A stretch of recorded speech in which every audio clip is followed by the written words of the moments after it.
In our school and college,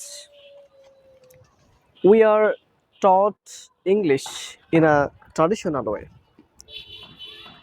আমাদের school and কলেজে আমাদের ইংরেজিটা শেখানো হয় মূলত গতানুগতিক ধারার উপর ভিত্তি করে। In this way, we cannot express at all. এই গতানুগতিক শিক্ষা ব্যবস্থা আমরা কখনোই ভালো করতে পারবো না। In this way, we cannot express ourselves in a public place.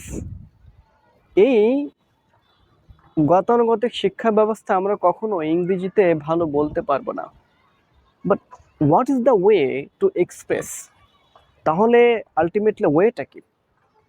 How we can learn English? তাহলে ইংরেজিটা আমরা কিভাবে শিখতে পারি? So if you wanna learn something, if you wanna write something, you have to remember only 3 things that you have to complete at first.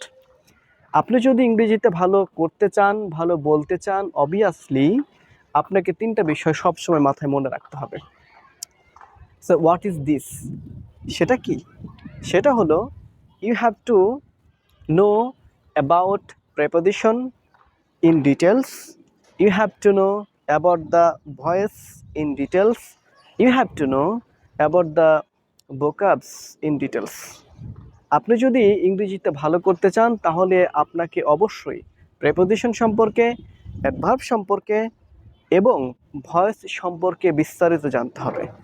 আর এই 3টা বিষয় যদি আপনি স্পষ্টতই ভালো করে জানেন, ভালো করে মনোযোগ সহকারে যদি এটা জানতে পারেন বা জানেন, তাহলে আমি কথা দিচ্ছি ইংরেজিতে আপনি খুব ভালো করবেন। ধন্যবাদ। আসসালামু আলাইকুম রহমতুল্লাহ।